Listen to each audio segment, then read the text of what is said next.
bagaimana kan sebenarnya kalau dikalkulasi ya sebagai unpaid care yang kita bilang ya, perempuan yang punya beban ganda itu kalau dihitung-hitung per hournya kita melakukan dari A sampai Z, urusan mencuci, urusan dapur, memasak, ke sekolah, nganter, transportasi, ke pasar, tahu harga telur, tahu harga, dan kita tahu inflasi itu sebenarnya kita nggak ngerti kata inflasi, tapi secara sadar gak sadar kalau telur itu naik kan, bahan pokok naik, ibu-ibu yang udah paling kita udah tahu, kita berarti harga naik itu barangnya nggak ada gitu, atau apa secara naluri ya sebenarnya kita ini adalah manajer. Kita ini sebenarnya perempuan berdaya itu ya dari sononya sebelum kita sekolah kita autodidak gitu loh.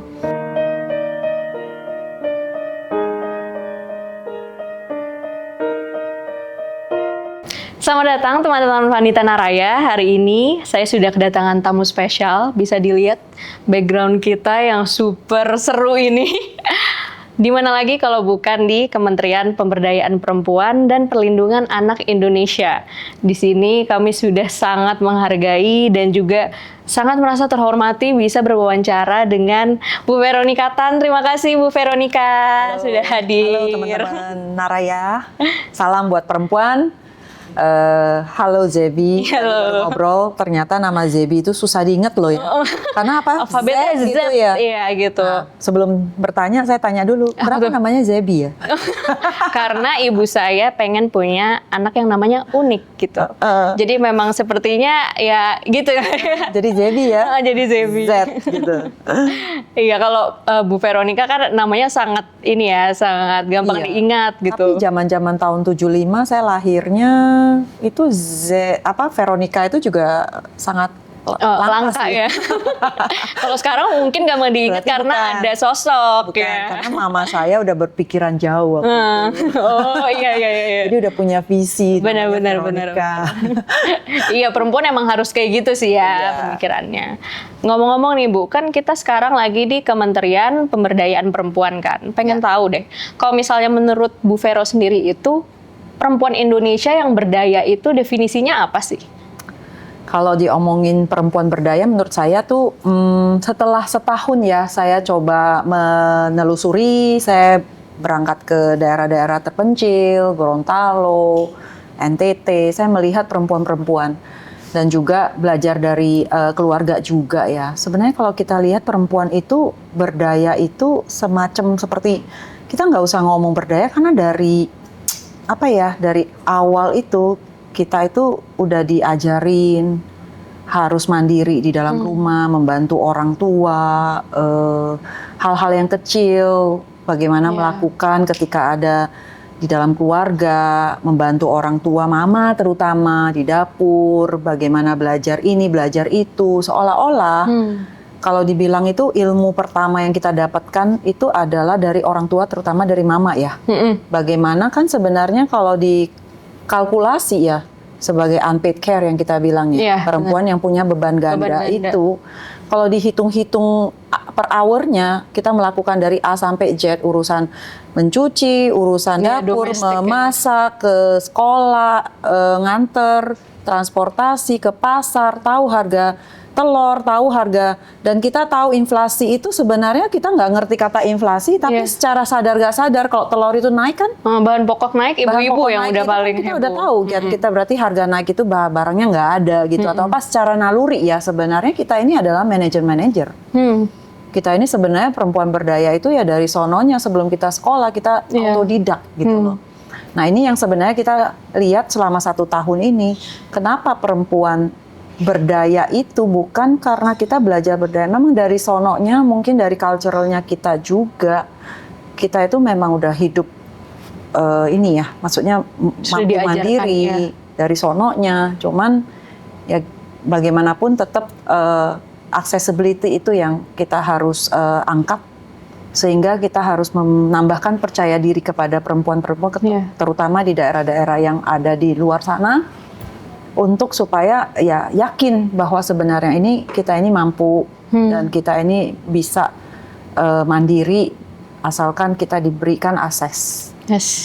Nah yang menarik nih Bu Vero, dari apa yang tadi Bu Vero udah omongin, kan perempuan itu berdaya dari lahir. Cuman kan ada pemikiran-pemikiran juga yang sempat bilang sekarang tuh perempuan harus independen gitu. Ya. Nah, sebenarnya berarti pemikiran itu apakah maksudnya baru diaplikasikan sekarang ataupun orang-orang mungkin belum menyadari kalau misalnya di rumah itu kan mereka sebenarnya melakukan pekerjaan juga kan. Betul. Ya sebenarnya itu suatu bentuk pekerjaan juga gitu. Nah, bagaimana dari Bu Wamen nih mengimplementasikan pemikiran itu kepada program-program di kementerian? Makanya dari tahun lalu itu kan sebenarnya sudah dicanangkan adanya tuh care ekonomi. Jadi tahun lalu itu udah ada istilahnya dari pemerintah kita itu care ekonomi, tapi roadmap-nya itu sekarang ada di Kementerian PPPA. Jadi sebenarnya dengan care ekonomi kita bisa membantu bahwa perempuan yang tadinya unpaid care, bagaimana kita bisa memberikan value tambahan. Perempuan bekerja di dalam rumah pun itu bisa menjadi nilai tambah PDB negara sebenarnya. Sebentar Bu, kalau boleh tahu tuh care ekonomi maksudnya seperti apa? Jadi care ekonomi itu sebenarnya bagaimana menghitung angka ekonomi di dalam care, jadi di dalam keperawatan. Jadi kalau misalnya sekarang kayak saya ini sebenarnya saya ini mendapat beban ganda ini dan saya di dalam sandwich family. Iya, sandwich Ya, dan sekarang. jadi sandwich itu apa? Saya punya anak yang remaja, tapi di satu sisi saya juga punya elderly yang harus saya take care gitu. Tapi di dalam perhitungan ini itu bisa dinilai, bisa dihitung value angka per jamnya ketika kita merawat orang tua kita. Ketika juga kita membantu rumah tangga, itu sebenarnya bisa dihitung. Nah itu harus masuk di dalam care ekonomi yang harus pemerintah masuk ke situ lewat mana? Jadi kita harus bikin. Jadi kan ekonomi itu kan misalnya kayak program, kalau kita bilang sekarang program MBG, Prioritas Presiden, itu dengan satu piring 15.000. Sebenarnya itu kan sebuah ekonomi yang dibuat, tapi dengan bentuk makanan karena kita dalam memperjuangkan supaya anak-anak itu bisa sehat, anak-anak itu bisa makan bergizi, pencegahan stunting. Tapi kita tahu dari program ini akan dilihat secara holistik bahwa stunting itu kan bukan dari ketika ada di sekolah anak-anak udah kelas SD atau masih TK, tapi kan sebenarnya dari perut. Nah inilah yang sebenarnya kita lihat bagaimana mendorong dari sebuah program, bagaimana menciptakan itu sebuah ekonomi, balik lagi kita mendidik bahwa dari segi MBG memberi makan, ini kan nanti akan ada, ini udah off taker kan sebenarnya kan. Tapi bagaimana kita tarik mundur ke dalam keluarga dan juga tarik mundur ke dalam daerah. Jadi memang ada MBG yang aglomerasi, tapi ada juga yang model terpencil kan. Nah terpencil ini kan kita melihat ada daerah yang misalnya kayak NTT kita lihat, daerahnya kan topografinya, ekologinya, dan kedaulatan pangannya, dan mereka di sana tuh bukan makan nasi kan. Saya NTT kan mereka sebenarnya makan jagung, jagung soe, terus umbi-umbian, labu. Bagaimana mengembalikan sebenarnya makanan-makanan cultural dari nenek moyang kita yang menjadi makanan pokoknya mereka, itu kan berdasarkan ekologi tanahnya mereka, itu yang dikembalikan menjadi sebuah gizi, dan kita bergerak melalui hulunya. Para ibu-ibu kita mulai menanam, tapi tujuannya adalah untuk program stunting nih. Kita harus edukasi di situ, akan kita masukkan edukasi bagaimana ibu hamil itu harus makan porsi cukup. Oh, jadi mereka tahu juga tujuannya tuh tapi apa. Tapi kan kita set menu kan, menunya itu berdasarkan kearifan lokal. Nah dari itu disesuaikan ya berarti ya? Harus disesuaikan, karena setiap tanah dari itulah Indonesia. Indonesia yang begitu berbeda-beda, tapi kita adalah satu, Bhinneka Tunggal Ika tentunya, tapi kan kita harus kembali kepada tradisi keluarga itu seperti apa, tradisi cultural budayanya seperti apa, sehingga itu kan yang harus dikembangkan. Tapi di ujungnya kita melihat ada program MBG yang sebenarnya itu ada porsinya, berarti kan kita bicara ekonomi. Ini udah ada porsinya, off-takernya udah ada. Nah, nanti tahun depan, kata dari BGN, Pak Dadan, tahun depan kita akan butuh pasokan. Memang tentu ada program aglomerasi yang penanaman padi misalnya, atau kita sama-sama melihara ayam gitu. Tapi jangan lupa ada daerah-daerah tertentu yang kita harus menjahit dengan program agriculture-nya. Jadi ketahanan pangan keluarga menjadi sebuah ekonomi. Jadi inilah yang harusnya ditarik panjang, dan dari program itu kita bisa inovasi kreatif tapi tidak merusak lingkungan. Apalagi sekarang ini kita bicara bagaimana kita melakukan kembali restoratif ya, dan menjadikan restoratif kearifan lokal tidak merusak lingkungan, mengembalikan kembali itu menjadi sebuah ekonomi baru. Makanya ini bisa banget dijadikan sebuah inovasi, dan tentu dari program-program yang seperti inilah yang sebenarnya harusnya kita ajak perempuan-perempuan yang notabene ya sebenarnya udah berdaya dari sononya, dia yang mengerti masakan seperti apa, dia mengerti cultural seperti apa, dia yang ada di dapur gitu loh. Itulah yang kita jahit sebenarnya. Kita angkat mereka kembali dan kita jadikan edukasi kampung-kampung ilmu untuk belajar kembali dari tanah di mana kita berada kepada anak-anak cucu kita, dan ini bisa dibawa menjadi sebuah ekonomi baru. Jadi harapannya, nah tentu nanti di situ care ekonomi bisa masuk banget sebagai bagian dari itu, karena seorang ibu rumah tangga yang sebenarnya berapa jam mereka berada di rumah untuk membantu, ketika mereka kembali untuk menjaga orang tua mereka juga, itu kan bagian dari sebenarnya caretaker. Itu ada ilmunya loh. Jadi waktu menjaga orang tua yang elderly itu kita bisa kapasitas buildingnya. Bagaimana kita menghitung ini menjadi ekonomi, semacam insentif yang kita berikan kembali. Nah ini sangat-sangat memungkinkan dari adanya program prioritas Pak Presiden. Ini kita jadikan sebuah inovasi untuk kembalikan ekonomi, dan lokal akan terbentuk dengan sendirinya. Nah ini saya sih punya keyakinan, dan kita excited banget karena di dalam Kementerian PPPA ini kita tidak bicara lagi tahun ini selesai, kita bicara soal kekerasan terhadap perempuan, kita bicara soal anak. Tentu kita banyak challenge dan tantangan, tapi ujung-ujungnya adalah kita pengen ke hulunya. Kita pengen membuat accessibility kepada perempuan-perempuan yang sudah berdaya. Tentu menghitung bagaimana value dari care yang sudah dilakukan sebagai sebuah ekonomi. Jadi keperawatan yang dilakukan bisa di-convert menjadi value menjadi uang, menjadi harga. Nah itu bisa dimasukkan sebagai insentif, dan juga bagaimana dari program-program ketahanan keluarga itu bisa juga menjadi sebuah ekonomi. Jadi udah ada ekosistemnya ya. Sebenarnya kan planningnya sih maunya begitu. Jadi dari program prioritas itu udah jelas seperti apa, tapi bagaimana kita menjahit program itu supaya dari program prioritas Pak Presiden itu bisa sampai kepada match kepada para pelaku. Jadi perempuan-perempuan tidak lagi hanya menjadi orang yang melihat dari sana, tapi menjadi aktor juga sebenarnya. Nah, ini kan sebenarnya bagian dari program podcast ini juga kan. Naraya perempuan yang punya apa? Punya inklusivitas juga, punya kesempatan untuk mendapatkan banyak lingkup pekerjaan gitu, dilibatkan juga. Moga-moga ini bisa jadi tempat untuk kita mengedukasi bersama untuk para perempuan-perempuan untuk bisa berjuang untuk keluarganya. Sebenarnya menarik juga karena kan Pak Prabowo dalam program Asta Citanya itu kan sering sekali menggaungkan terkait swasembada pangan gitu, dan juga bagaimana kita bisa mandiri sendiri sebagai negara, bahan pokok yang ada di negara kita itu nggak usah ekspor lagi, maksudnya dari diri kita aja tuh udah kita produksi sendiri gitu. Nah berarti kan kalau kita ngomongin dalam lingkup yang lebih kecil ya, misalnya di keluarga, bener sih selama ini kan yang ngurusin masalah apa ya, masalah dapur, masalah keuangan itu kan memang dari mama-mama atau dari ibu-ibunya sendiri gitu ya. Nah, jadi kepikiran nih gimana kalau misalnya yang program kebun pangan keluarga itu bisa melawan inflasi juga, karena kan selama ini ibu-ibu tuh concernnya aduh nih bahan pokok naik gitu. Cuman dengan ada mereka mendapatkan kesempatan untuk menjadi mandiri nih, untuk mendapatkan program seperti itu, mungkin mereka juga bisa mulai membangun ekosistem sendiri. Tapi yang jadi pertanyaan, seringkali kan perempuan karena dianggapnya oh dia udah biasa ngurusin rumah, udah biasa ngurusin rumah tangga.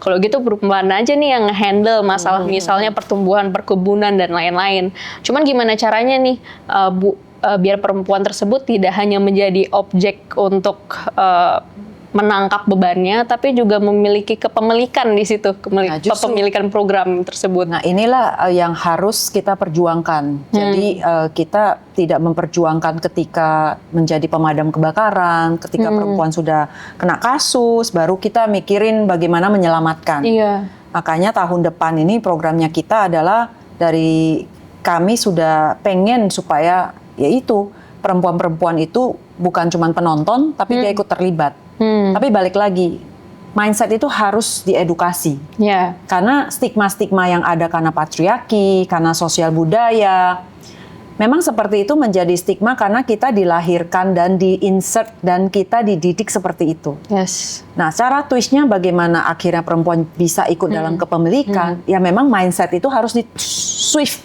Ya. Jadi kita Gimana lah tuh, yang swift bertugas mindset untuk tuh? men-swift. Ya. Jadi menurut saya yang paling penting adalah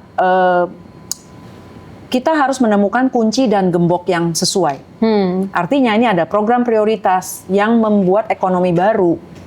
Tapi kalau dari kita sendiri tidak, ayo perempuan, engkau bisa. Jangan cuma jadi penonton, ayo yakin bahwa kepemilikan itu adalah fair gitu. Istilahnya dalam keluarga pun, kalau di NTT kita lihat, kemarin ini salah satu bahan dari bambu memang, dan dari mama-mama bambu yang ada di NTT. Mereka yang membuat. Jadi bahan ini memang ada desainernya. Jadi dari sepedagi gitu. Yes. Tapi mereka memakai bahan dari bambu. Kenapa? Karena bambu-bambu ini kan di NTT ini lagi gerakan menanam bambu semua. Dan akhirnya mama-mama dari pembibitan, mereka pembibitan, akhirnya bapak yang menanam gitu loh. Habis itu nanti manen ibunya, terus yang menjual bapaknya, yang uangnya dapat cuma bapaknya.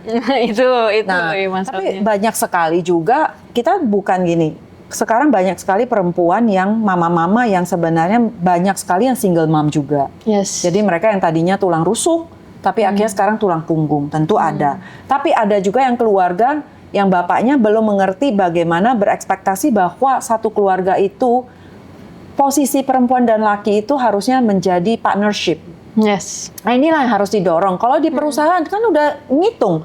Kalau membibit, satu lagi menanam, satu lagi memanen, satu lagi menjual. Kalau di dalam company apa namanya? Partnership kan? Iya. Dia ada tugasnya yang harus ada value-nya. Di situ ada keseimbangan. Artinya apa? Jika perempuan lebih mengerti a step ahead, bukan hanya dibebanin doang, tapi dijadikan sebagai manajer, harusnya laki-laki itu tidak ditinggalkan. Tapi dia menjadi sebuah support keluarga yang tujuan apa sih ketika kita punya keluarga? Kita kan pingin berimbang, bukan kita membagi itu tugas lu, itu tugas saya. Tapi kita kan pingin jadi partnership supaya kita sama-sama membantu grow ekonomi. together juga. Beda kan kalau keluarga, mungkin dari zaman orang tua saya memang benar-benar ibu rumah tangga, bapak pergi kerja. Tapi di zaman ekonomi yang begitu sangat cepat, apalagi zaman era sekarang ini, persaingan gitu ketat, kan nggak mungkin lagi perempuan hanya di rumah. Yes. Karena mereka harusnya menjadi bagian di dalam keluarga untuk mensupport. Karena ekonomi udah nggak cukup, harga semua mahal. Apalagi Dan sekarang persaingan populasi 50% perempuan kan. Betul. Dan akhirnya itu kan harusnya menjadikan sebuah partnership. Yep. Nah, swift mind itu penting. Bagaimana men-swift mind laki juga, bagaimana men-swift para ibu juga. Supaya mereka bareng kita melakukan pembangunan ini bersama dengan memberikan porsi dan accessibility yang sama. Nah, harapannya sebenarnya ya benar yang dibilang, kalau misalnya Indonesia kita, targetnya apa gitu loh. Kalau mau menaikkan PDB ke 8% gitu loh. Which 49 lebih persen itu adalah perempuan. Dan productive age-nya sepertiga anak-anaknya. Dan bagaimana kita tidak mengkapasitas menghitung itu sebagai value added. Karena mereka tuh udah ada di sana. Dan mereka mampu. Mereka produktif. Nah, kenapa kita tidak menjadikan sebagai bagian dari pembangunan ekonomi, which is half of it is perempuan gitu loh. Jadi bagaimana men-swift mindset itu penting, tapi bagaimana juga mengajak para bapak, istilahnya kita tidak mengeksklud juga, bukannya perempuan berdaya terus semacam ini, tapi kita bagaimana bekerja sama sebagai kembalilah kepada naturnya. Dan laki-laki memang ikut terlibat juga gitu kan. Ya, dari sana udah terlibat. Cuman kadang-kadang ya bagaimana memanage supaya dalam keluarga ini kita perlu support system bersama gitu dalam membangun keluarga. Nah, memberikan value tambahan ketika itu belum terhitung di dalam ekonomi gitu loh. Nah itu care ekonomi sebenarnya. Oke. Terus juga Bu, kan akhir-akhir ini tuh kita ngelihat banyak isu terkait krisis iklim ya. Ya. Malahan mungkin dari beberapa tahun lalu disebut sekarang tuh udah krisis iklim dan kita baru merasakan lah dampaknya sekarang lumayan banyak banjir, bencana, petani susah dapat gagal panen, terus habis itu nelayan susah suka dapat ikan gitu. Nah, di situasi-situasi seperti itu kan sebenarnya yang paling rentan perempuan. Karena aku cek juga di Komnas HAM, kalau misalnya ada bencana-bencana, biasanya perempuan itu yang paling rentan mendapatkan kekerasan berbasis gender. Dan juga dari BNPB itu ngasih tahu, perempuan itu 14 kali lebih rawan buat terkena dampak dari bencana alam gitu, karena insting biologisnya mereka tuh untuk menyelamatkan keluarganya duluan, seperti itu gitu. Nah, pengen tahu kalau misalnya dari Kemen PPA sendiri itu ada program nggak sih mengenai pemberdayaan perempuan dan juga bagaimana mereka bisa berkontribusi nih dalam pengambilan keputusan misalnya saat pemulihan setelah selesai krisis ataupun selesai bencana. Makanya itu yang saya sebutkan tadi, kadang-kadang perempuan itu ketika kita bicara tentang lingkungan, ketika kita bicara tentang ya kita lihat ya, maksudnya ini menjadi isu yang harusnya bangun bersama ya. Dan yang paling terdampak itu yang karena terlibat itu adalah perempuan gitu loh. Nah, misalnya kalau kita lihat di daerah daratan yang mengalami kekeringan, itu kan perempuannya juga yang nyari airnya setengah mati gitu loh. Dan mereka yang tahu kira daerah mana ada air, ada nggak ada gitu. Jadi sebenarnya ya balik lagi, isu ini berdampak memang kepada perempuan. Bagaimana kita akhirnya, yang saya katakan, bagaimana mereka dilibatkan sebagai subjek. Jadi bukan objek. Misalnya, paling penting apa? Kadang-kadang stigma, bagaimana balik lagi ujung-ujungnya adalah edukasi, menginspirasi kembali dan men-shift mindset. Itu yang saya bilang. Karena kenapa? Misalnya bapak-bapak, misalnya kalau kita ngomong Jawa atau kadang-kadang biasanya bapak-bapak juga banyak yang kerja sebagai di luar ya. Jadi mungkin mereka pergi keluar bekerja kontraktor lah atau bagian dari ini. Tapi yang di rumah itulah yang sebenarnya mengalami. Tapi ketika akhir tahun nih, mulai kita ada musrembang kan. Iya. Nah, perempuan itu biasanya tahu kok musrembang itu kok kayaknya urusan bapak. Malah ibu-ibunya yang lebih aktif soalnya ibu-ibu PKK. Iya, kalau misalnya awal-awal kan maksudnya yang jalanin sehari-hari itu yang saya bilang, tahu telur berapa, harga sayur udah berapa, beras naik turun, mereka yang tahu semua kan di lapangan. Ketika nggak ada gas, misalnya ketika dibutuhkan air, nggak ada air segala macam, iklim berubah, kekeringan itu kan yang tahu. Tapi ketika diminta saran itu yang datang kan bapak. Nah, karena kenapa? Kalau kita ada di sepatunya ibu-ibu, mereka akan pikir, ya udahlah, saya kan hanya kerja di rumah, walaupun saya pembibitan, ya udahlah, yang tujuan saya kan saya sambil menenun, saya ada duit dikit, saya bantu anak sekolah atau segala macam.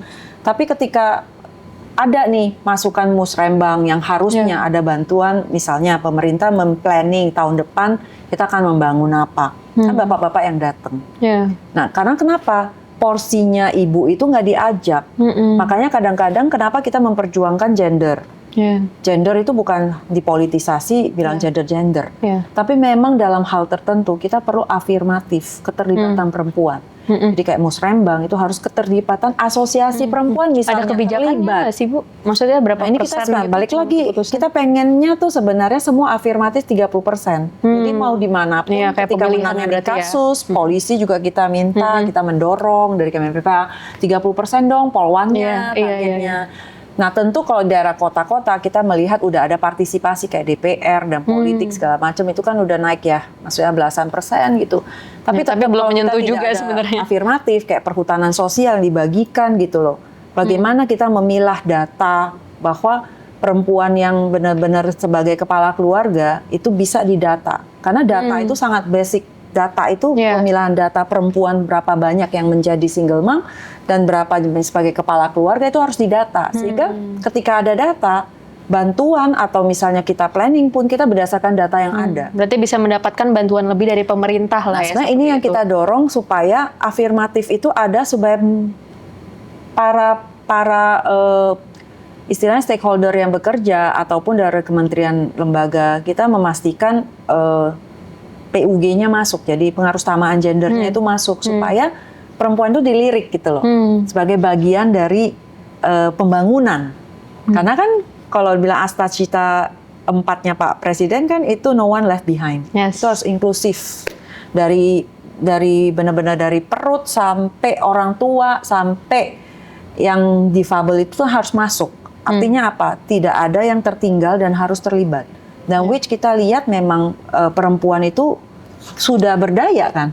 Iya. Bagaimana kita membantu supaya dari birokrasi ini, supaya afirmatif ini masuk, musrembang itu juga masuk. Ini sedang kita dorong. Tentu ini balik lagi kerja kolaborasi. Kita nggak bisa kerja sendiri. Tentu dari Kementerian PPPA berharap karena kita isunya kan akhirnya korban, akhirnya kekerasan, apalagi anak itu terdampaknya. Bagaimana edukasi anak. Nah ini kan menjadi sebuah urgensi di dalam Kementerian PPPA bahwa kita loh akhirnya yang terdampak. Kita loh akhirnya yang jadi korban. Kenapa kita nggak men-shift gitu loh. Akhirnya kita knock-knock ke kementerian. Pastikan dong, karena perempuan itu yang saya bilang. Perempuan itu merasa stigma dia adalah meant to be, ya udahlah. Hidden figure gitu ya, shadow. Udahlah, memang nasib saya begitu. Yang istilahnya legowo. Ya, dogma saya harus begitu aja gitu loh. Maksudnya ada ya oke, gak ada ya udah. Yang penting saya jalanin hidup. Nah itu yang harus diperjuangkan. Menurut saya aksesnya dan bagaimana mengedukasi bahwa mereka itu harus istilahnya kayak gini. Yang punya masalah di kita, yang harus berjuang ya kita. Kalau bukan kita yang berjuang, ya siapa lagi gitu.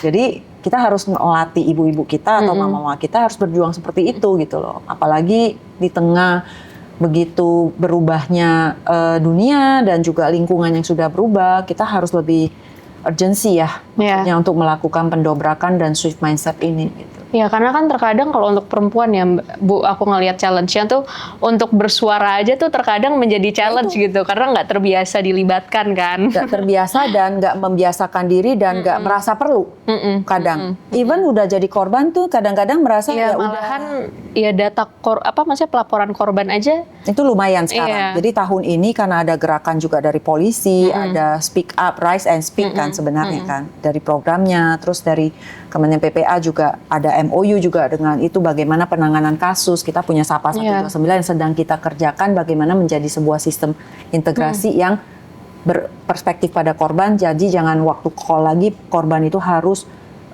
istilahnya udah trauma ketika dari pusat terus dilempar lagi bertanya dia harus ngomong ulang gitu. Nah ini menjadi bagian PR kita yang harus kita benaran dalam sistem.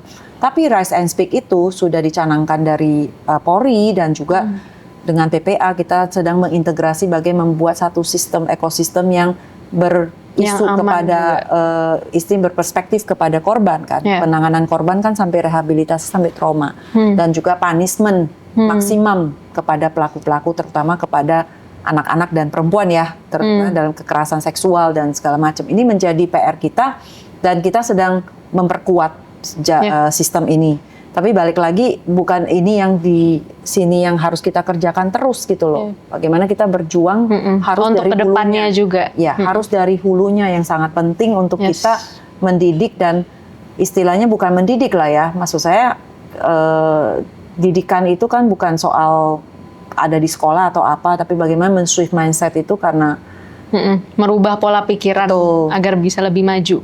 Ya, memang PR-nya banyak dan kita pengennya ada afirmatif dan kita berjuang tentu antar kementerian dan juga bagaimana ke daerah. Tapi saya yakin kata kunci balik lagi kolaborasi di tengah urgensi dan darurat kita terutama kepada anak-anak kita yang banyak di grooming. Kita harus bekerja sama. Jadi nggak bisa lagi hanya ngomong pemerintah, NGO atau hanya ngomong akademisi, tapi bagaimana media juga harus ikut menjadi bagian dari mereka bahwa urgency call itu untuk anak generasi emas kita loh. Mereka di grooming dengan secepat ini, kita juga harus secepat itu men-swift balik mindsetnya anak-anak kita, memberikan edukasi positif kepada mereka bagaimana lintas pentahelix ini juga harus terlibat semua. Ini menjadi urgency call kita bersama dan sangat perlu gandeng tangan untuk melakukan ini bersama. Iya. Dan dulu kan Bu Vero sebenarnya sudah lumayan lama ya ada di dalam lingkup aktivisme gitu. Iya. Pengen tahu juga nih gimana, kan udah ngelihat Eagles point of view gitu ya, mungkin terkait Indonesia dan masalahnya. Sekarang menjadi Wamen mungkin berarti udah 13 bulan ya? Iya.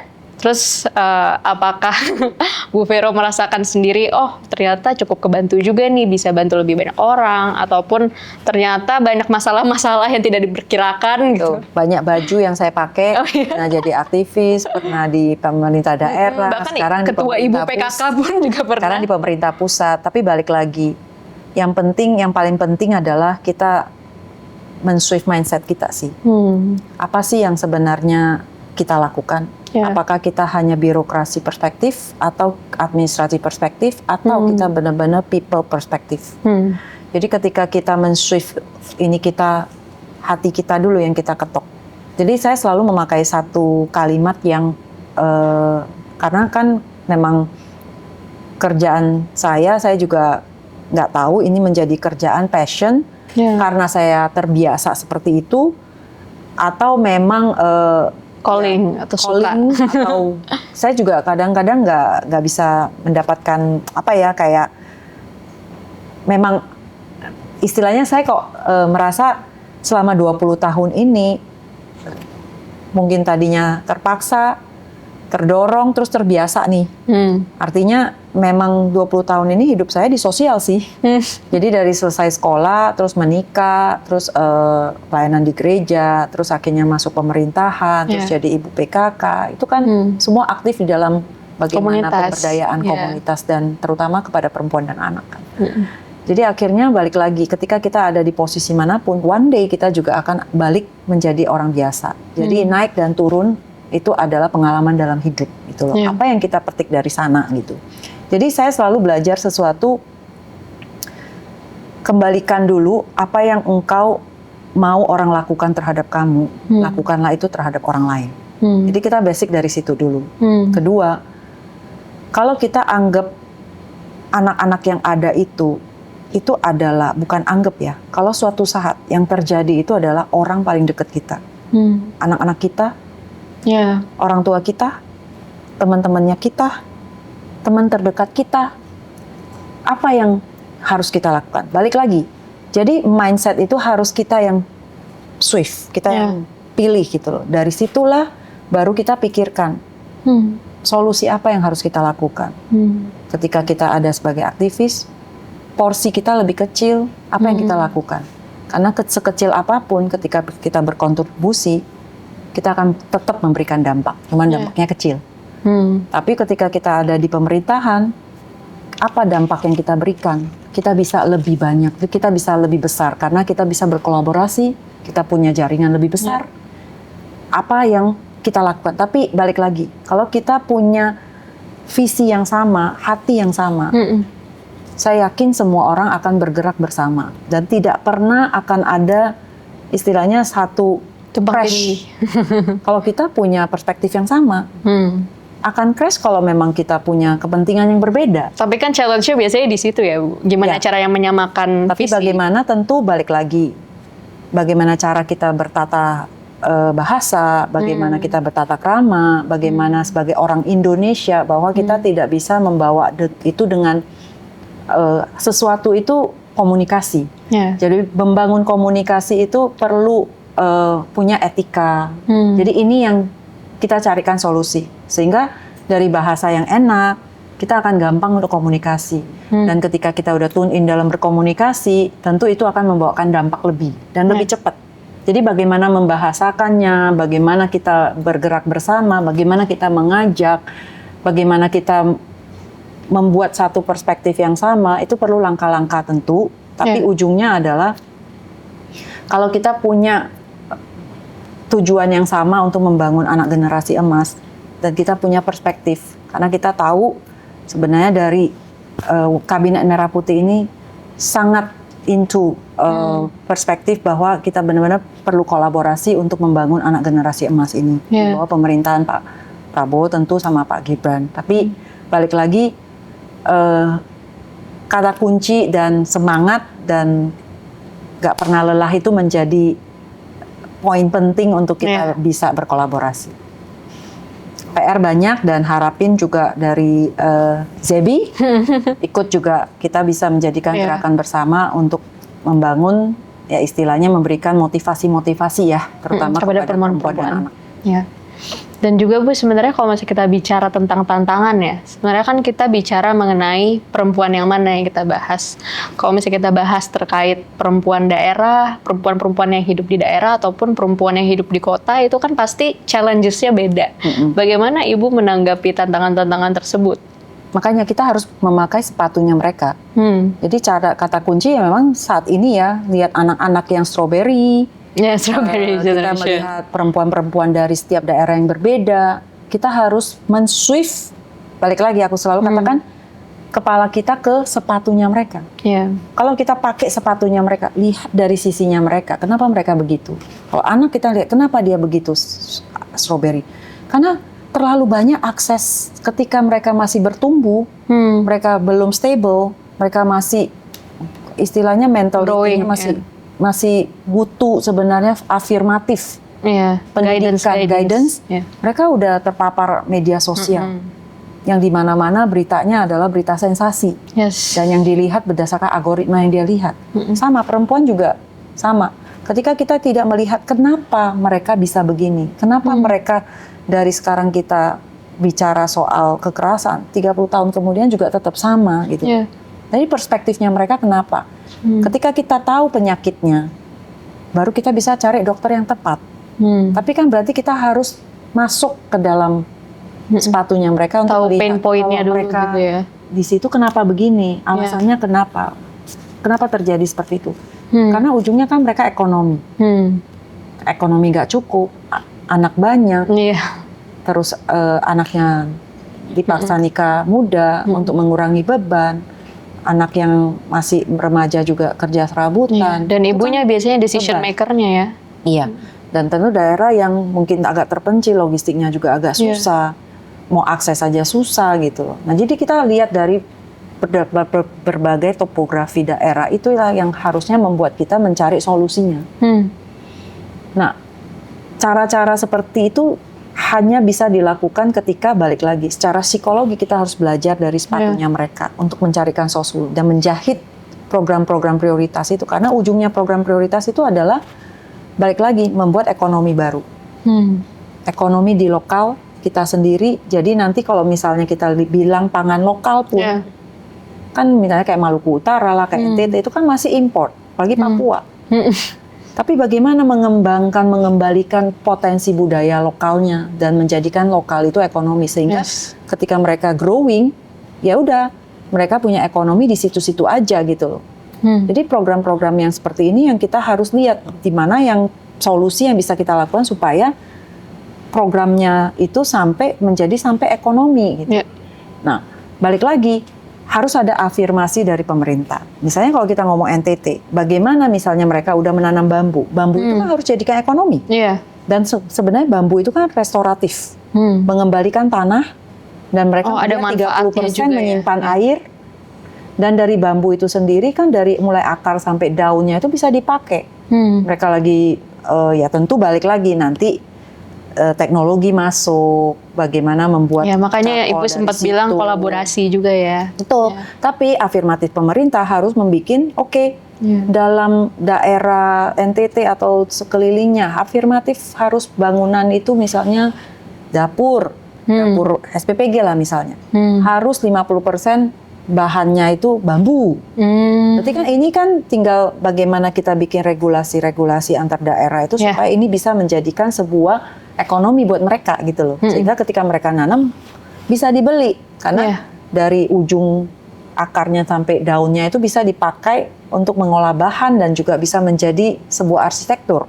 Nah, disitulah nanti ilmu anak-anaknya diajarin mendekatkan diri, bagaimana belajar menanam, kembalikan lingkungannya, terus arsiteknya berdasarkan dari bambu. Ini kan tinggal bagaimana daerah berinovasi untuk meng-create Cuman challenge-nya itu sinergi ya Bu. Ya harus sinergi, balik lagi semua harus punya perspektif. Ayo kita kembalikan ke lokal, ayo kita kembali ke lingkungan, ayo kita restoratif, dan ayo kita bikin afirmatif ekonomi supaya bahannya dari lokal untuk lokal, dari kita untuk kita oleh kita. Gitu. Ya banyak sih sebenarnya kalau memang ide-ide atau inovasi yang bisa dilakukan dari ekonomi baru, tapi ini bukan sesuatu yang baru sih sebenarnya. Mengembalikan sebuah ekonomi ya, maksudnya ya ekonomi itu diputar kembali kepada lokal-lokal daerah, tapi berdasarkan kedaulatan pangan tadi yang saya sebutkan, dan tidak merusak lingkungan, kembali lagi ke alam, forestry kita mulai kembangkan, maksudnya kita gerakan lagi, karena mindset-mindset seperti inilah yang harus kita kembalikan. Kalau kita cinta sama lingkungan kita, ya anak-anak kita juga didik untuk mencintai lingkungan kita gitu loh. Sehingga generasi kita berpikirnya perspektifnya sama gitu. Tapi balik lagi, kata kunci adalah harus semua mau.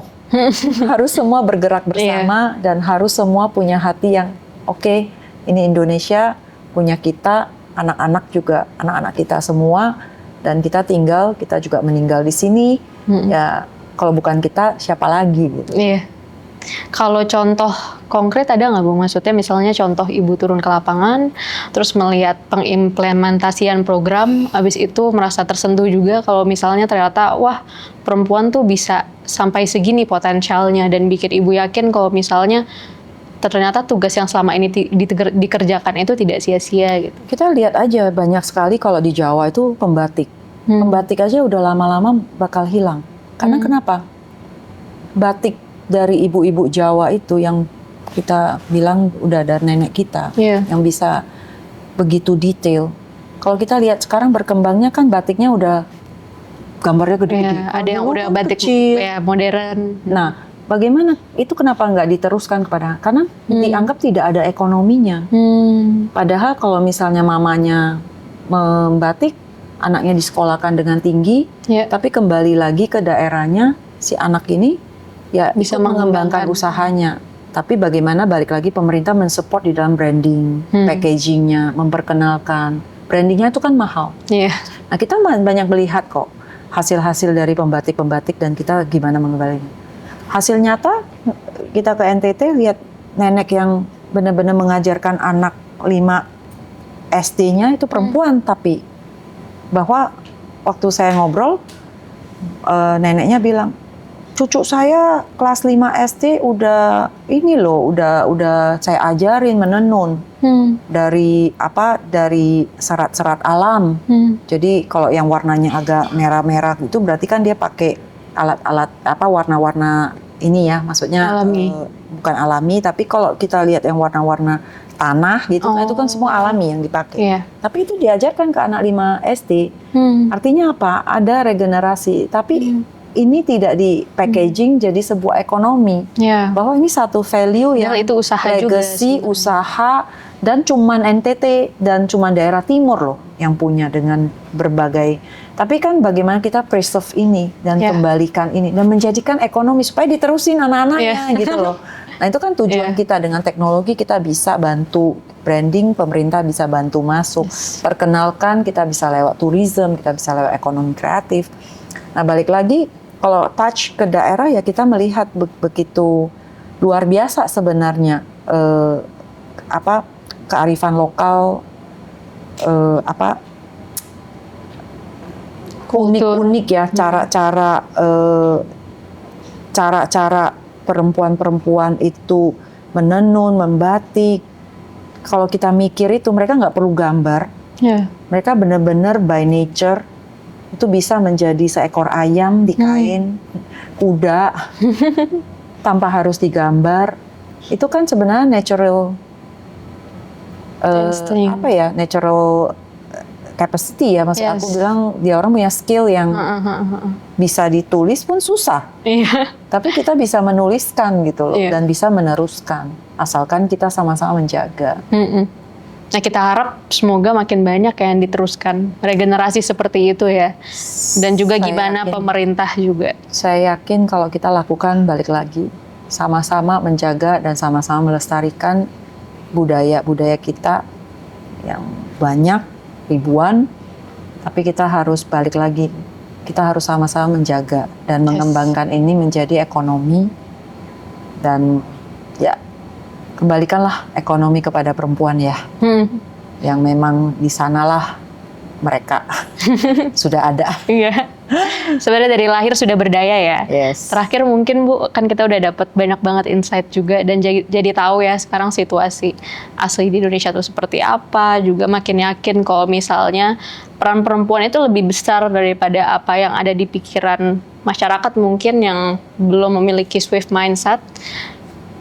Perlu beberapa pesan sih untuk teman-teman wanita yang pada ingin jadi perempuan berdaya. Kira-kira bagaimana caranya biar bisa seinspiratif Bu Veronica? Paling penting adalah resilience ya. Jadi jangan pernah give up. Dan saya yakin darah perempuan ada. Jadi apapun dilakukan demi anak-anaknya.